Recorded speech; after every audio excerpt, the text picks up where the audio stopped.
Considering the WHO's massive bias as well as its poor handling of the coronavirus situation, I am really glad that Donald Trump decided to temporarily suspend funding of the WHO. Now, of course, this has a lot of people in a major uproar, and it's been major news as of late, considering that, well, the WHO, or the World Health Organization, is a intergovernmental body that's part of the United Nations. Now, I myself have my own problems with the United Nations, from its corruption, its bureaucracy, its handling of conflicts and other situations, and also bias. But I'm for focusing on the WHO in this particular instance. A lot of people, but that's not the only thing that that has caused this to be a major headline within the news. It's more about how much the United States is preparing to suspend funding to the WHO. Take this in mind. The U.S. provides roughly 10% of the WHO's $4.8 billion budget. Even according to the NPR, which I honestly do not have any idea to put this on my screen, but I will be putting it in the description below under my sources, so here I will show that to you. But nonetheless, according to NPR on my phone, last year's top contributors has the United States at the very top. The assessed money by the United States is $237 million, while voluntarily, which is from other organizations such as USAID, goes to $656 million.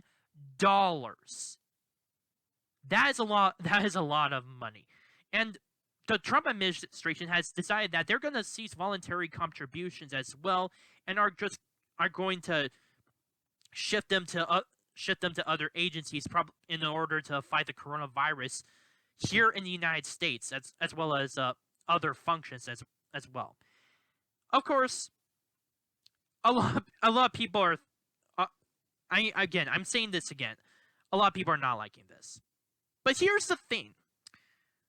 The WHO has been failing constantly since the coronavirus occurred in China. In one case, just in the case of trying to deal with the study of human-to-human interaction causing the spread of the coronavirus, this apparently turned out to be true. That it was caused by human to human, and yet the WHO decided to say that wasn't possible according to Chinese authorities. They specifically cited Communist China, who has more to lose in terms of reputation, as a source that there is no human-to-human transmission. And you want to know what's the kicker here? Taiwan, back in December, the Republic of China, for those of you who do not like the situation at all, I honestly don't care about it. Don't care. They actually warned the WHO that there was human-to-human transmission. Back in December. And back in January. And in January, they specifically said that it wasn't possible for the human-to-human transmission of COVID-19. Bravo people. Bravo, World Health Organization. You screwed up. You could have easily fixed this situation much earlier. Instead, you made it helped it spread across the entire world and became China's mouthpiece. Don't believe me? Look at their interviews. They have continually said that China is a great country. They have done a good job with dealing with the coronavirus. Despite the fact that they were the center of all of this, the COVID-19 situation, they had the opportunity to deal with COVID-19, and yet they chose to ignore it, and that's how it caused the spread of the disease. They could have quarantined the Wuhan province earlier. They could have done so much, and they didn't. And the WHO is basically kissing their feet at this point, saying that China is great. Their entire reaction was 100% positive, 100% awesome in dealing with the coronavirus. Meanwhile, they say stuff like Trump is being completely idiotic with trying to issue a travel ban in China as a result of the coronavirus situation. Hell, I even mentioned before that Joe Biden, well, he, of course, not part of the WHO, a presidential campaign, he specifically said that he criticized Donald Trump's travel ban because it's supposedly xenophobic. Despite the fact that the coronavirus situation was continually spreading across the entire world. It's just funny how these people actually act. And then even there's so much wrong with the WHO as a whole, including with its own leader, Tedros Ghebreyesus. I think I'm mispronouncing his last name.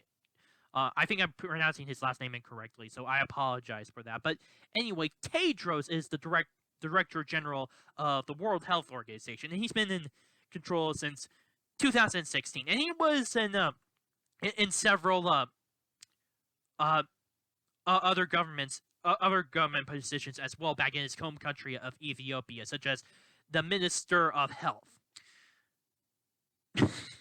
You want to know what's funny about this guy? He's an ex-communist, and yet, or supposedly an ex-communist. Apparently, he's still part of a political party within Ethiopia that believes in radical democracy and actually had ties to Marxist-Leninism. And there's even been some accusations towards him about him intentionally covering up cholera outbreaks in Ethiopia. And this is just from their own leadership.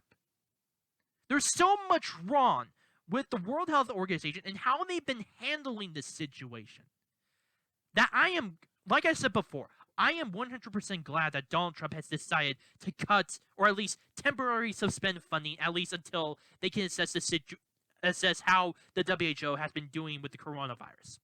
Because from what I've been seeing, it's been really, really bad. Now, apparently, a lot of people within the mainstream media and even Democrats here in the United States have been saying that this is a bad idea. The mainstream media, I even saw an article that said that defunding the WHO was dangerous. Defunding the WHO is dangerous considering the situation, even though that they've been doing a very poor job at handling this. And even Nancy Pelosi, the Speaker of the House, has said that she vows to challenge this illegal suspension, her words, illegal suspension of funding to the WHO.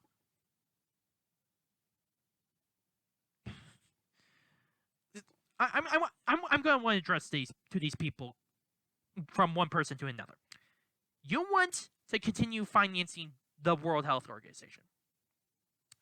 You want us, the United States, to continue to fund the World Health Organization that's so far done a poor job in trying to defeat the coronavirus, to try to deal with the situation even earlier. You want us to fund the WHO that has constantly been kissing the feet of China, a communist country that loves nothing more than to destroy human rights. And it constantly tries to push the blame, especially in this case with the coronavirus, on everyone else. And who even goes on to say that it is because of U.S. soldiers that the coronavirus has actually started in the first place. You want us to continue to support this organization? I think not. No. And considering Nancy Pelosi's vows of challenging this supposedly illegal suspension, how is it illegal? How's it illegal? We don't have any obligation to the WHO. And here's the thing. Why would Why should we fund the WHO when we could find some other organization that could do a much better job? In fact, I actually I read on the New York Post where one of the Trump officials said. Let me try to look up here. Look at it here. It's okay. A senior administration official, and I'm going to be quoting the New York Post here, likened the WHO to a shoddy construction company. If you pay a contractor to build you a house and the roof falls in, you don't keep paying them, you find a new contractor who clearly failed to do its job and continues to make serious mistakes that puts our nation's safety and security at risk, including allowing the reopening of wet markets. It shouldn't be controversial for the U.S. to want to partner with international organizations that will actually protect international health. And just like that, I have made my case with the WHO. I don't think we should continue funding because like I said before, all they're doing is doing such a piss poor job at handling the coronavirus, and all we get is just becoming a mouthpiece for China. Well, here's the thing: China lied, and people died as a result. That is the situation, and I'm glad, 100% glad, that we are temporarily suspending funding. Because honestly, the WHO, along with the United Nations in general, definitely needs reforms. And hopefully, this is a major wake-up call. Hopefully. My name is Noah Mia, not the York Truth. Please post your comments down below, like this video, subscribe, and share with friends. Also, if you have any issues regarding how I make my videos, such as how I frame them, how I speak, what improvements I should make, or any subjects you want me to talk about, please put them down in the comment section down below or directly message me. Thank you.